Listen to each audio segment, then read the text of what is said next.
There's a lot of noise going on inside Emily Dickinson's head today. Can you hear it?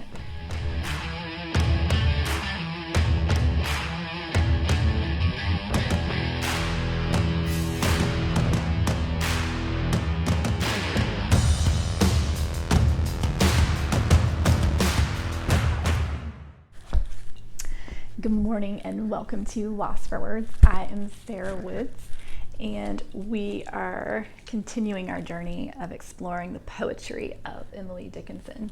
And today we are going to be exploring one of her darker poems and more noisier poems.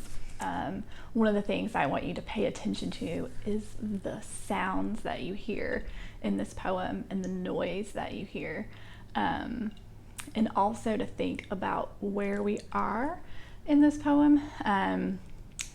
We are taking a journey into Emily Dickinson's mind, and there's a lot of interesting noises that we will hear in this poem. So this is poem number 280. Here we go. I felt a funeral in my brain, and mourners to and fro kept treading till it seemed that sense was breaking through. And when they all were seated, a service like a drum kept beating till I thought my mind was going numb. And then I heard them lift a box and creak across my soul with those same boots of lead again. Then space began to toll, as all the heavens were a bell, and being but an ear, and I in silence, some strange race, wrecked, solitary here. And then a plank in reason broke, and I dropped down, and hit a world at every plunge, and finished knowing then. This is such a delicious poem. This is another one of those poems of hers that has incredible, intense visuals and an intense building of momentum that happens throughout the poem. It's very intense. If you really let yourself like sink into her words, it's like it's almost unbearable if you really feel them and don't just read it from like an intellectual perspective. It's quite incredible. So I hope you were paying attention to a bunch of the sounds that were in this, because it was quite noisy. So she starts off this poem and says, I felt a funeral in my brain. So she takes us to the place where this poem is going to unfold. And this poem unfolds in her brain. It almost feels like we crawl inside her head and we get to have like an outsider's perspective of the happenings inside of her head. And it's fascinating. And so in your brain, if you think about your brain, usually that's where your thoughts happen, your decisions, like your logic, rational things happen up here.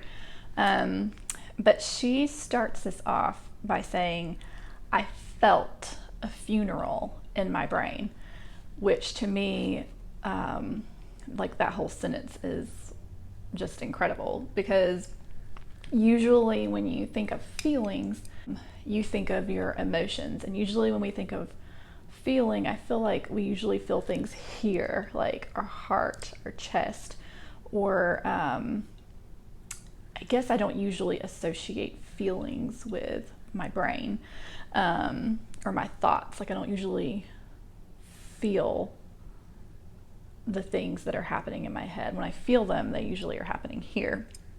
So I feel like this is already going somewhere like new and interesting. I felt a funeral in my brain, and mourners to and fro kept treading till it seemed that sense was breaking through.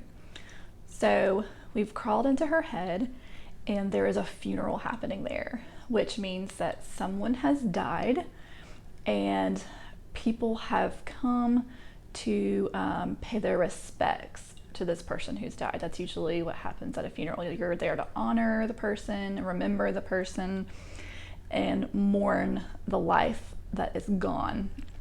And so in her brain, there's a funeral happening, and she describes there are mourners. I felt a funeral in my brain and mourners to and fro. So she felt the funeral that was happening in her brain, and she could feel the mourners going to and fro. So you can imagine like these people that are like crying, or they're downcast or sad, or different. I don't know what kind of funeral she would imagine. Like in some funerals, people like wail, like they're very dramatic. Some funerals are quieter, but either way, there's like a heaviness, a sadness, and they seem to be walking to and fro. So you can almost like hear their footsteps on the floors of her mind. And she says they kept treading till it seemed that sense was breaking through. So you can hear them, you can hear their footsteps in her mind. And it's like, there's something very noisy about all of this. These mourners, and they're walking, and it's very, to me, when I read this poem, there's something irritating about these sounds. But then it says, and then they all were seated. So you think like, okay, we're about to get some quiet. All the people, all the mourners are sitting down, like there's something calming down that's happening. But then they sit down, and it says a service, like a drum, kept beating till I thought my mind was going numb. So the mourners have done their part. They sit down, and then starts the service. So you think you're going to get some relief from the noise, and you don't. You immediately get the service starts, and she has the service like a drum, beating till it seemed till I thought my mind was going numb. So you can hear this this funeral service, and it's like boom, boom, boom, and like you can almost like hear it in the walls of her mind, in the floor, and almost like there's no room for any other noise except the noise of this funeral. And so it's so persistent and long and annoying, I guess, or irritating, to the point that her mind was going numb. It's like the only way to deal with all this noise is to like shut down, for her brain or her mind to shut down and numb itself, so as like not to be constantly like annoyed by this this noise. So we've had the mourners, the walking to and fro, that noise. We've had the drums, and so now we're about to have a different noise, and I feel like it has a very different sound to it. It says, and then I heard them lift a box. So it's almost like, to me, the sound of lifting a box is like a much quieter noise. And so, and the box obviously holds whoever has passed away, the deceased. So you hear them lift a box, and there's like a sense of quiet, and you can hear the smallest noise, because that's a quieter noise. And then I heard them lift a box and creak across my soul. So there's this quiet that happens after the service, but it's like so quiet that she can hear even the lifting of the box is loud, and even the walking, she says, they walk across my soul and creak across my soul. So it's almost like her soul has a floor, and it's like, you can imagine like an old wooden floor, and when they walk across it, it's like you can hear the creaking, and it's like it's amplified, like it's so loud. And then I heard them lift a box and creak across my soul. And I feel like this is one of the places that lets us, there's like these little hints of why it's annoying. Because like, okay, the part where it said her mind was going numb, and now this part, it says, so they're creaking across her soul, and she says, with those same boots of lead again, then space began to toll. So those those mourners in the beginning, when they were treading back and forth across the floor, it was loud then, and now they're doing it again as they creak across her soul, carrying this box, this coffin. Those same boots of lead again. So you just imagine these like boots that are like heavy toed, just thick, heavy, clanking, scuffing boots that like are so loud as they walk across the floor. You just have these amplified sounds that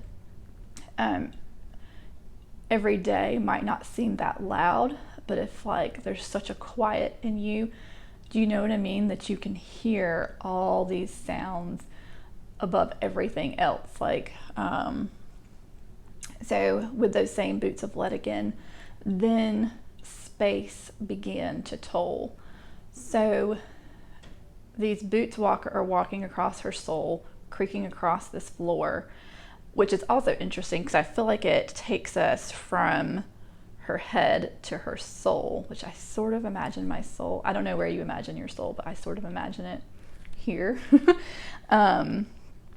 So it's like the creaking is starting, all these noises are starting to happen in her, more of her, like it's not just up here. So then space began to toll. So then you imagine like all this space, and it began to toll. So you start to hear this like pulsing, this maybe a bell, just this loud something that's happening in space.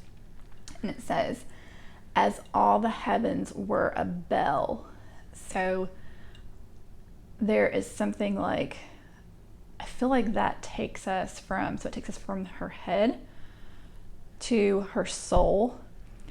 And then it says, then space began to toll as all the heavens were a bell. So then it starts to feel like these noises are like, they're beyond her head, beyond her soul. They're like everywhere. As all the heavens were a bell. So just imagine like the sky ringing a bell, like all in outer space, all in the sky. Just this ringing of this loud bell. It says, as all the heavens were a bell, and being but an ear. To me, that is like, I love that part. So you imagine like there's just noise everywhere, and she has reduced her beingness, like who she is as a human.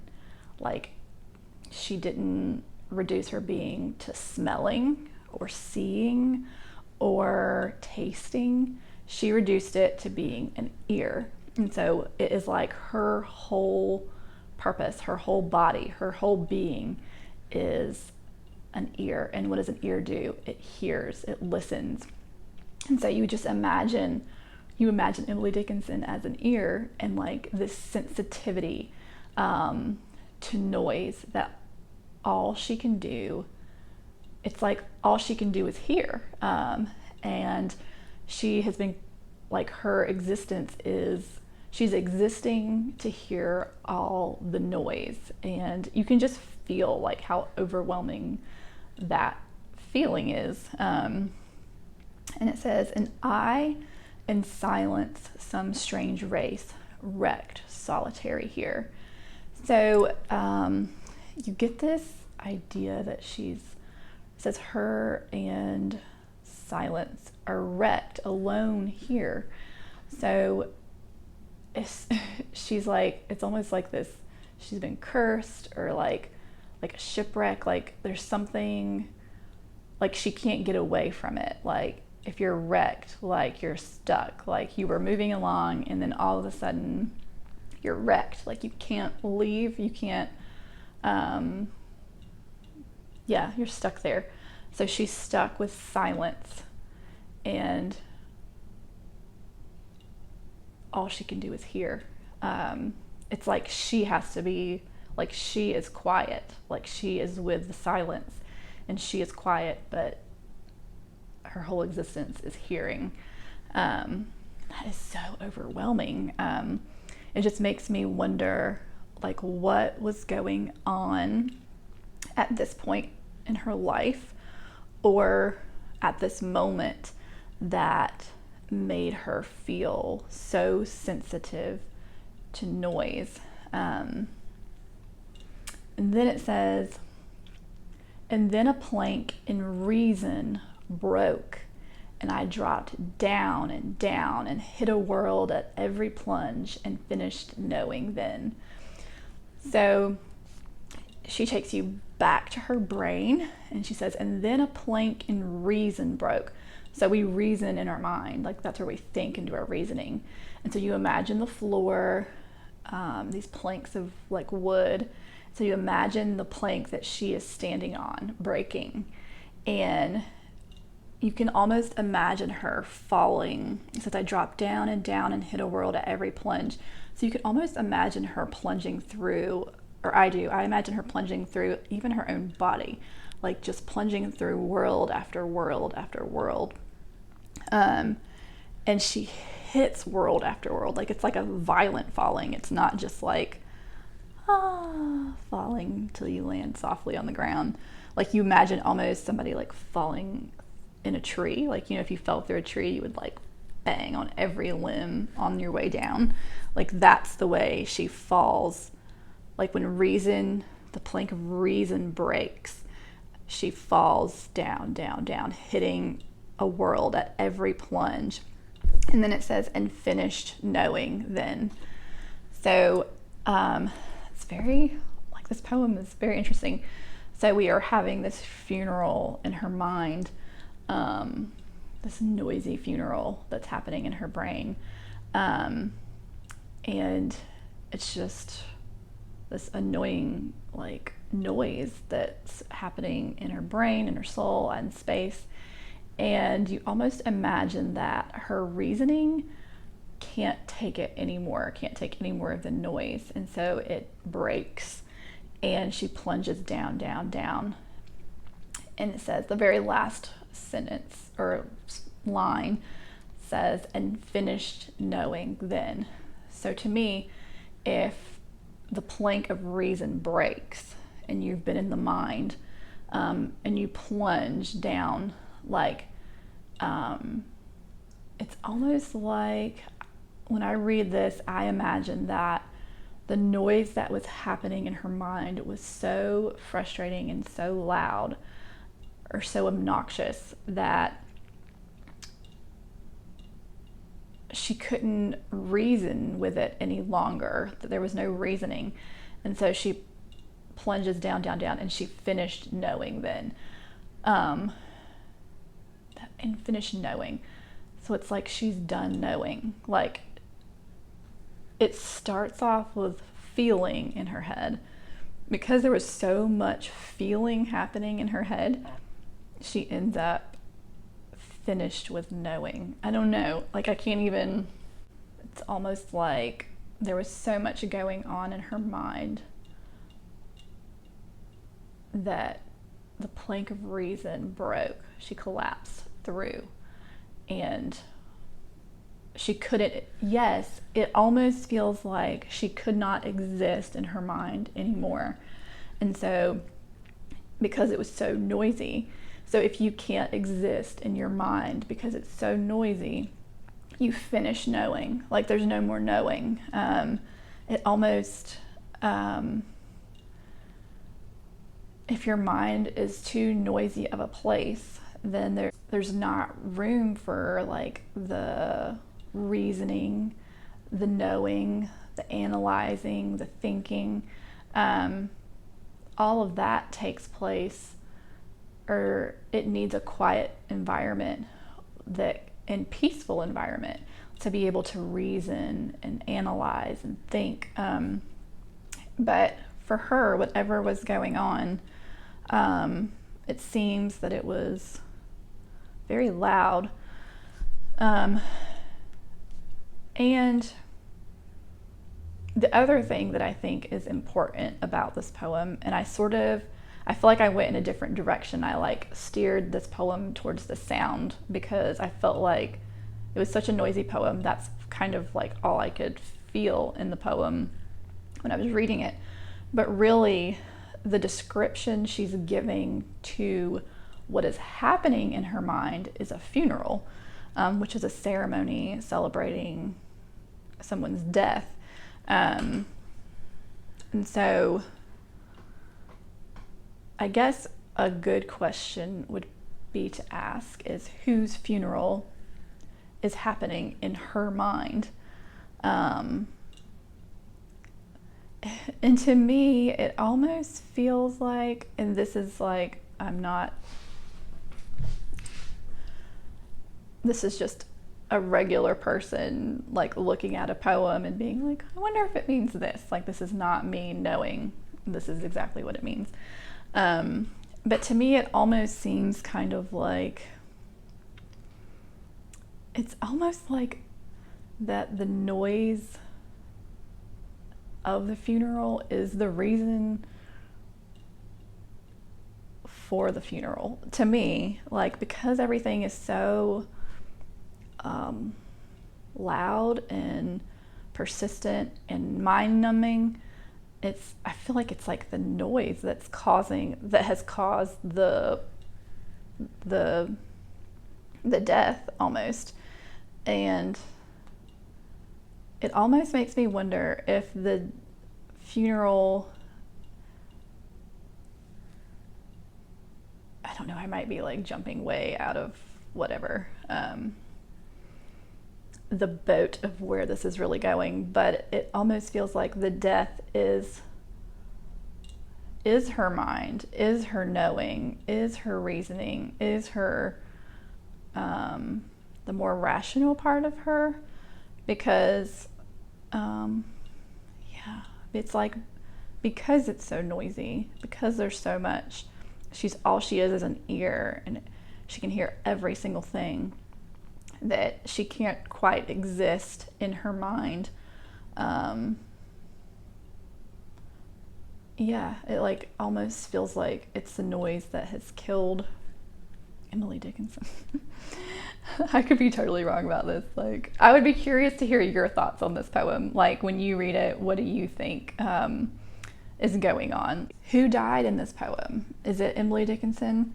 And is it part of her that died? Like, who was the funeral for?